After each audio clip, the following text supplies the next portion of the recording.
The first thing Zuri noticed was the warmth. Not the cold shock of a stranger's bed. Not panic. Not dread.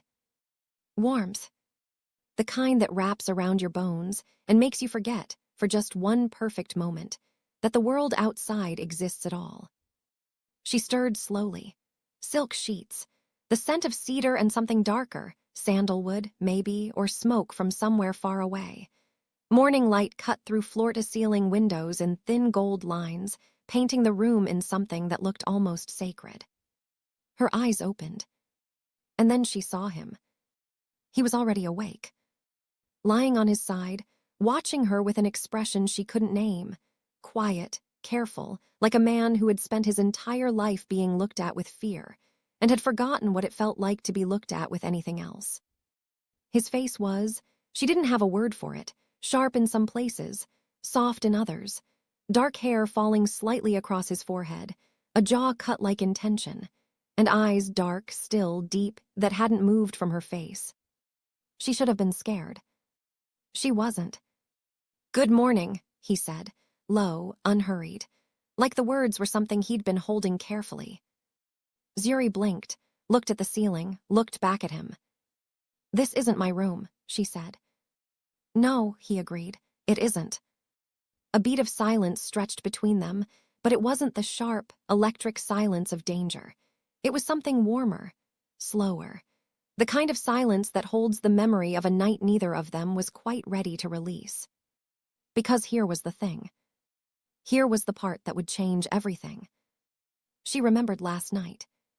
Not all of it, not the full picture, but she remembered laughter in a dimly lit corridor. She remembered a door that opened when it should have been locked. She remembered a man who could have turned her away, who should have turned her away, and didn't. She remembered talking until 3 a.m. She remembered him ordering room service and pretending neither of them noticed it was an absurd thing to do. She remembered the moment the conversation shifted from polite to honest to something with no name at all. She remembered falling asleep feeling, for the first time in longer than she could say, safe. And now it was morning. And she was still wearing her rehearsal dinner dress. And somewhere in this hotel, 40 floors below, was a wedding that was supposed to start in 3 hours. Her wedding. She sat up slowly. He didn't stop her. He just watched her, that same quiet, careful expression, like a man who already knew what was coming and had decided, somewhere in the night, that whatever this was had been worth it. "I have to go," she whispered. "I know," he said. But neither of them moved. "Let's go back." 18 hours earlier. The Grand Hyatt Seoul, rooftop ballroom. The kind of venue where the flower arrangements alone cost more than some people's rent, where the string quartet plays in a corner and nobody actually listens, and where everyone smiles with the precise, practiced brightness of people performing happiness rather than feeling it. Zuri stood at the edge of the pre-wedding reception in a gold wrap dress that made her look like she'd been poured from something expensive. She had the kind of presence that rearranged rooms, tall, deliberate, luminous in the way that had nothing to do with the dress or the earrings or the flawless beat of her makeup. She was the kind of woman people noticed when she walked in. She was also, at this particular moment, actively trying not to be noticed at all. "You've barely touched your champagne," said Myrae, materializing at her elbow. Best friend, maid of honor, human lie detector. "I'm savoring it," Zuri said. Myrae looked at her. "You've been staring at the elevator doors for 11 minutes. "I like elevators." "Zuri." She exhaled, turned to face her friend. Myrae was watching her with that particular expression, soft eyes, no judgment, just a door held open in case Zuri wanted to walk through it. She didn't, not tonight. Tonight she needed to hold herself together with both hands. "I'm fine," she said. "I'm getting married tomorrow. I'm excited." Myrae studied her for a long moment. Then, carefully, excited people don't white-knuckle their champagne flutes. Zuri looked down, released her grip, laughed once short, surprised. "I'm fine," she said again, quieter this time, more for herself. Across the ballroom, Daniel Cho caught her eye and raised his glass. He was handsome in his tuxedo, easy with people in that particular way of men who have never once had to wonder whether they were wanted in a room. His family surrounded him, his mother in Chanel, his father with the practiced stillness of a man who owned things, and they all radiated the warm, well-upholstered confidence of significant wealth. Zuri smiled back. She was marrying him tomorrow. She loved him. She was almost entirely sure she loved him. The evening moved the way these evenings do: toasts, laughter, the gentle performance of a family welcoming a new member while subtly, continuously, assessing her. Daniel's mother, Mrs. Cho, had kissed her cheek twice and complimented her dress in a tone that suggested the compliment was also a question. By 10 p.m., Zuri needed air. She slipped out of the ballroom, through a service corridor, and found a window seat on the 38th floor overlooking the Han River.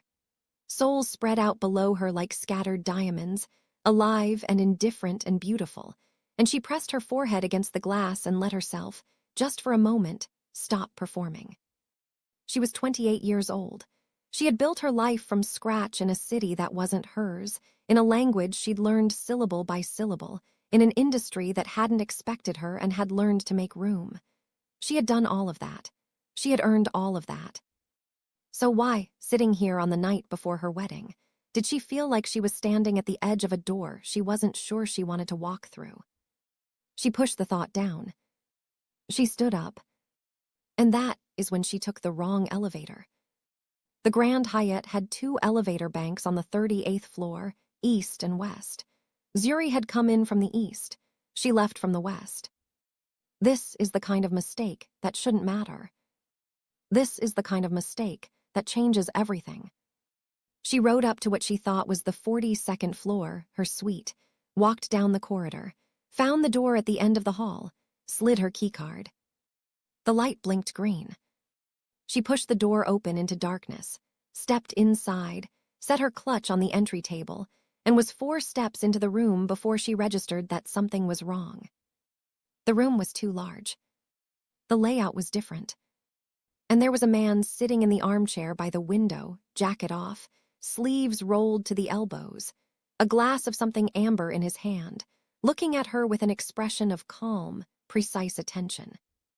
Zuri stopped. He didn't move. For a moment, neither of them spoke. The city glittered behind him. He looked like something the darkness had assembled deliberately, composed, still, with a quality of contained force that she registered in her chest before her brain had processed it. "This isn't your room," he said finally. Not accusatory, simply factual. She looked behind her, looked back at him. "I think I have the wrong." "You do," he said, then after a pause, "but the door opened." "The door opened," she repeated, slightly stunned. He tilted his head slightly, studying her with those dark, quiet eyes. Then he stood unhurried, fluid, and she noticed then how he moved, like a man who had learned long ago that stillness was its own kind of power. "Park Yiwon," he said, not offering a hand, just giving her his name like it was something she could choose to accept or set down. Zuri straightened. "Zuri." Just Zuri. "Tonight, yes." Something shifted at the corner of his mouth, not quite a smile, the suggestion of one. "You should go back to your room," he said. "I know," she said. She didn't move. He didn't ask her to again. What happened next was not dramatic. That was the thing. It wasn't a sweep of music or a sudden collision of 2 people who couldn't resist each other. It was quieter than that, and in some ways that made it more dangerous.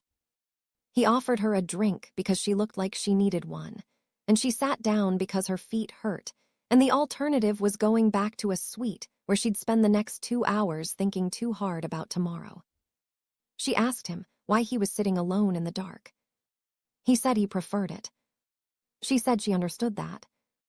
And something in the way she said it, without performance, without the social grace she'd been deploying all evening, made him look at her differently, more directly. The way you look at someone when you realize they might be telling the truth. They talked. About soul, about loneliness, about what it feels like to be in a room full of people who believe they know you, and realize the version of you they know is a costume you've been wearing so long you've almost forgotten what's underneath. Zuri didn't say that last part about herself, but she thought it. And something in his eyes, quiet and watchful across the low light, made her think he heard it anyway. Room service arrived at midnight. Neither of them had ordered it. Apparently, his standing arrangement with the hotel was that food arrived at midnight regardless. "That's absurd," she said. "It's efficient," he said. She laughed, a real one, the first real one all evening. He watched her laugh like it was something worth watching. And the night moved, slowly, somewhere neither of them had planned to go, not into anything reckless, but into something honest, which is sometimes the more frightening thing. By 2 a.m., the conversation had turned soft. By 3 a.m., she was leaning against the arm of the chair across from him, shoes off, talking about Atlanta in the winter and the specific smell of her grandmother's kitchen, and why she'd gotten on a plane to Seoul 3 years ago with 2 suitcases and a design portfolio, and a very stubborn refusal to be afraid. By 3:30 a.m., she was asleep. And Park Yi-won, who had not slept easily in years, who had spent the last decade in rooms where he was always the most dangerous person present, who had learned to hold the world at precise, calculated distance, sat across from a woman named Zuri who had walked into his room by accident and felt something in his chest shift very quietly. Like something that had been locked had just, gently, without drama, clicked. Which brings us back. Morning, gold light, silk sheets. Zuri standing at the window in yesterday's dress, soul below her, the wedding in 3 hours. "I need to ask you something," she said, her back still to him. "Yes." "Last night," she turned. "You didn't," she searched for the word. "You didn't perform with me, you were just there." He looked at her steadily. "I'm always just there." "No," she said. "People like you are never just there. People like you are always something, always on." A pause. "People like me," he repeated carefully. And there it was, the first crack in the morning's warmth. Because Zuri was smart, she had always been smart, and somewhere between midnight and now, certain things had registered. The deference of the hotel staff, the untouched security detail she'd half noticed in the corridor, the way he'd answered his phone at 1 a.m. in Korean that moved too fast for her to follow, but not fast enough to hide the shift in his voice, from warm to cold to warm again in the span of 30 seconds. "Who are you?" she asked. "Actually." Park Yi-won stood up, walked to the window, stood beside her, looking out at the city, his city, in ways most people would never understand. "I run things," he said finally. "In this city, businesses, and other things that aren't businesses." "How not a business are we talking?" He glanced at her sideways, significantly. Zuri absorbed this, looked out at Seoul. "And last night." "Last night," he said, "you walked into a room you weren't supposed to be in, and I let you stay because—" He stopped, began again. "Because you looked like someone who needed a room that wasn't performing at them." She was quiet for a moment. "That's a very specific thing to notice." "I notice specific things." She turned to look at him fully then. This man who was dangerous in ways she was only beginning to map, who had sat across from her all night and never once made her feel like anything other than a person worth listening to. "I have a wedding in 3 hours, she said. "I know. I should go." "You should." "Do you think I should go?" she asked. And that was the real question, stripped of everything else. That was what she was actually asking. He looked at her for a long moment, and then he said the most honest thing anyone had said to her in months. "I think you should do whatever is true." She started crying, not dramatically, just 2 silent tears, because she already knew what was true. She'd known for weeks. She just needed someone to give her permission to know it. She went back to her room. She sat on the edge of the bed in yesterday's dress, and she thought about Daniel Cho, his easy handsomeness, his family's expectations, his mother's measuring smile, the way he sometimes looked at Zuri like she was an acquisition he was proud of. She thought about the word safe, and what it had meant to her 3 years ago when she'd arrived in Seoul broken and stubborn, and what it meant now, and whether safe was the same as loved. She thought about a room lit by the glow of the Han River, and a man who had let her sleep in his armchair and hadn't made it mean anything except exactly what it was. She called Myre. Myre answered on the first ring. "Where have you been? Your dress is here. Your mother called from Atlanta. Daniel's asking." "Myre." Silence. "Myre, I can't do it." A long pause, then very quietly. "I know, honey." "You knew?" "I've known for 2 months. I was waiting for you to know." Zuri laughed, that surprised, helpless laugh again. "Why didn't you say something?" "Because you had to get there yourself." A beat. "Are you okay?" "Strangely," Zuri said, looking at the ceiling. "Yes." What followed was not a movie screaming and running from the altar scene. Zuri was not that woman. She dressed carefully. She went downstairs. She found Daniel in the groom's suite before any guests had arrived, and she told him the truth, not cruelly, not with dramatics, but with the steady, clear honesty of a woman who had finally stopped negotiating with herself. Daniel stared at her. Then he said something she hadn't expected.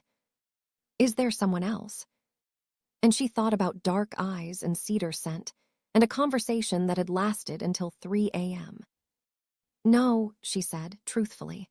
"There's just me, and I owe you better than a wife who isn't fully here."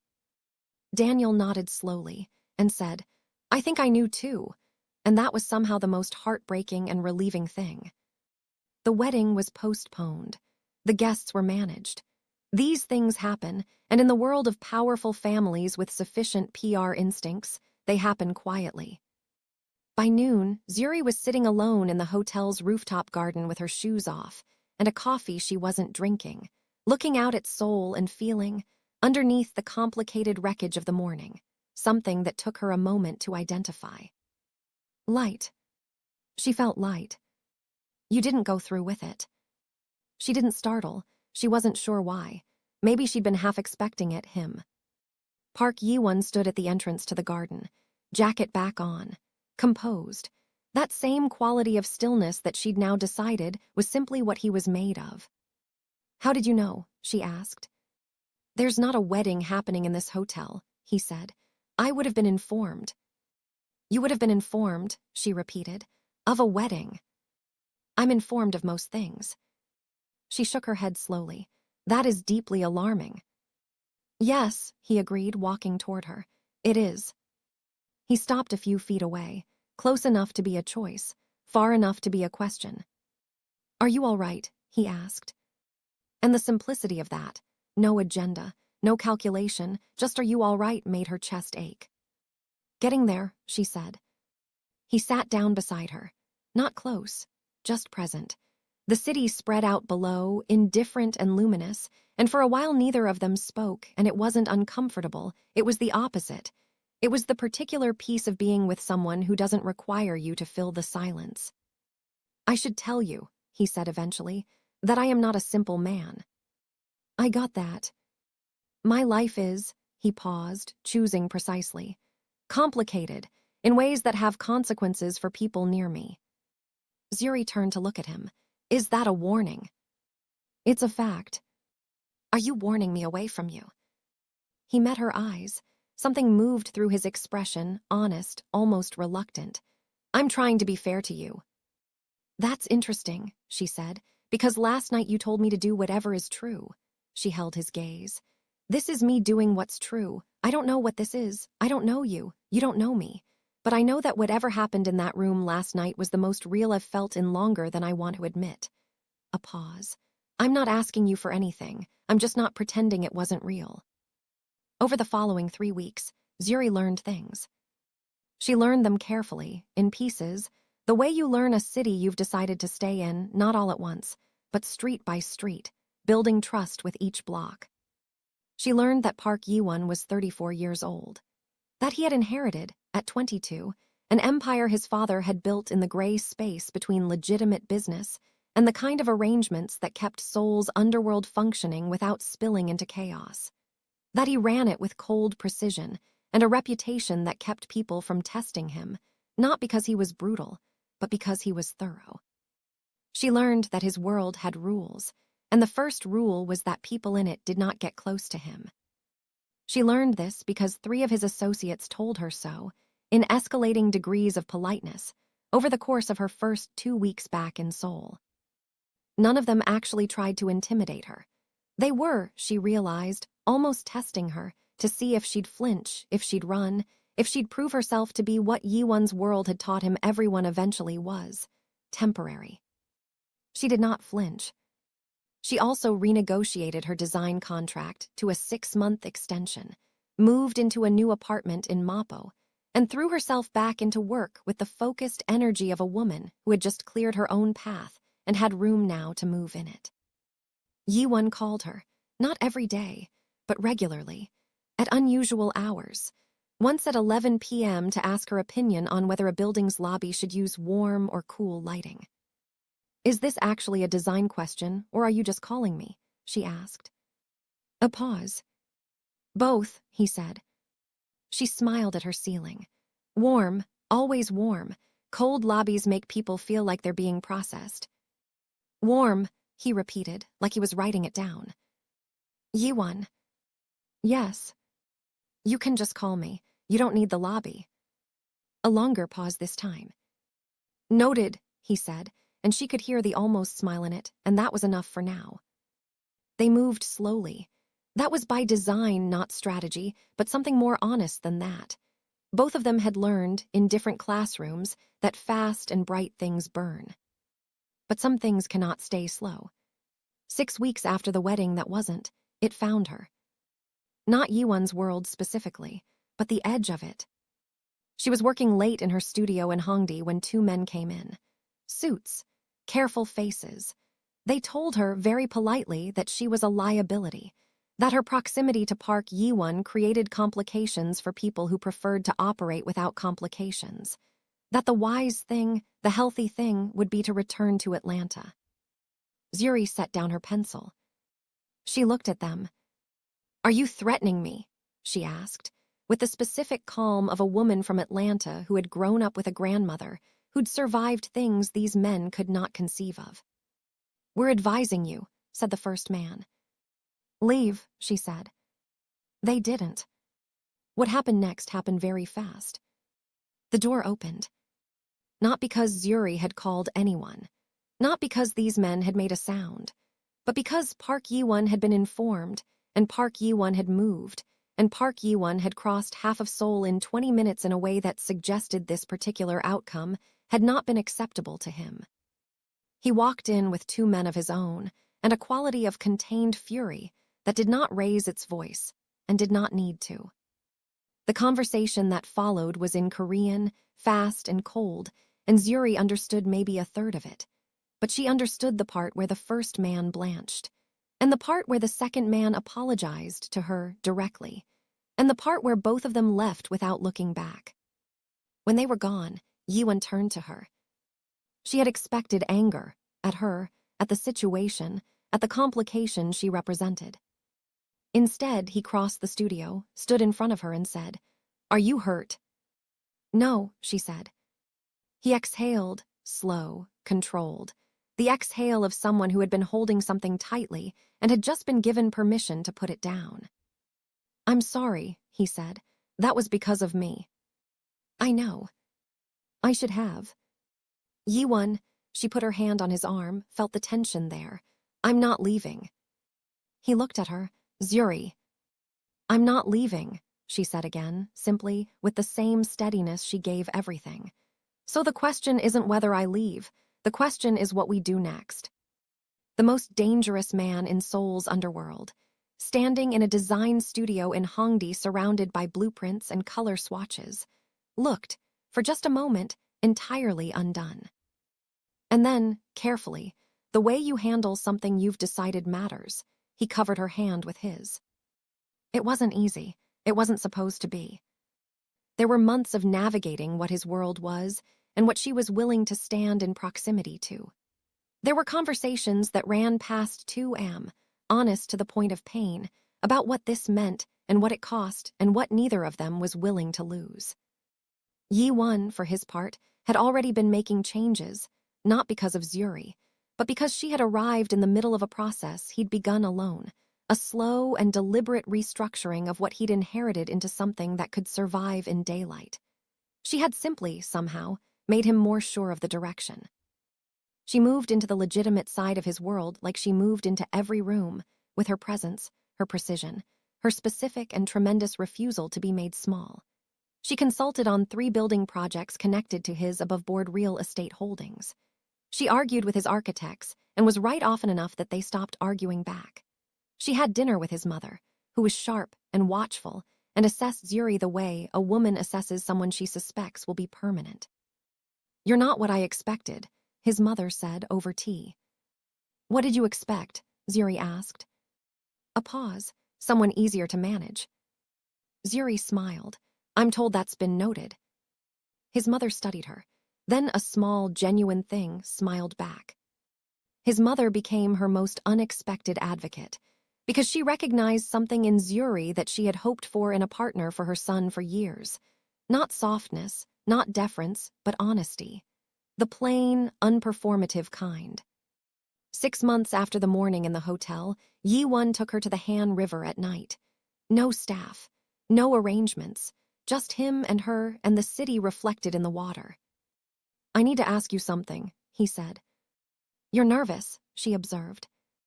"I'm rarely nervous." "You're nervous right now." He looked at her sideways. "Stop noticing things." "You literally told me you notice specific things. This is your fault." The almost smile, wider now than it had been 8 months ago, more practiced. It had been growing slowly, that smile, one honest evening at a time. He turned to face her. In his hands was a box, small, no performance, just the thing itself. "I know how this started," he said. "I know you walked into the wrong room. I know none of this was what either of us was planning." He paused. "But I've spent my life being precise about everything, and the most precise thing I can say is that you are, without question, without strategy, the truest thing that has ever walked into any room I've ever been in." Zuri looked at the box, looked at him, felt something enormous and warm move through her chest. "Yi-won," she said softly. "I'm not asking you to marry my world," he said. "I'm asking you to marry me, whatever I'm still building, whatever comes next. Zuri," a breath, "will you?" She looked at him, this complicated, contained, quietly extraordinary man who had let her sleep in his armchair on the most confusing night of her life, and hadn't made it mean anything except exactly what it was. She thought about wrong doors. She thought about how sometimes the mistake is the map. She thought about warmth, cedar, the Han River, and a city that had never owed her anything and had given her everything anyway. "Yes," she said. Simply, fully, without the almost. He opened the box. The ring caught the light from the water below, and soul glittered around them, indifferent and luminous and entirely, perfectly theirs. 1 year later. Not a hotel ballroom, not a room full of people performing happiness. A rooftop in Mappo, strung with lights, maybe 40 people who actually knew them, and Myre ugly crying in the front row in a dress she'd picked herself. Zuri walked out in deep ivory, not the costume she'd worn before, but something she'd designed herself, something that was entirely hers. And when she saw Yi-won standing at the end of the aisle with that expression, that quiet, careful expression that had started all of this, she laughed. He raised an eyebrow. "You look nervous," she said as she reached him. "I'm not nervous," he said. "You're nervous." "Zuri." "Yes." "Marry me quickly before I prove you right." She took his hands. And she did. The city below them lived and hummed and blazed in 10,000 lights. And somewhere in the Grand Hyatt Seoul, on the 40th floor, there was a room with a door that had once opened when it shouldn't have, and had changed everything. She walked into the wrong room. She found exactly where she was supposed to be.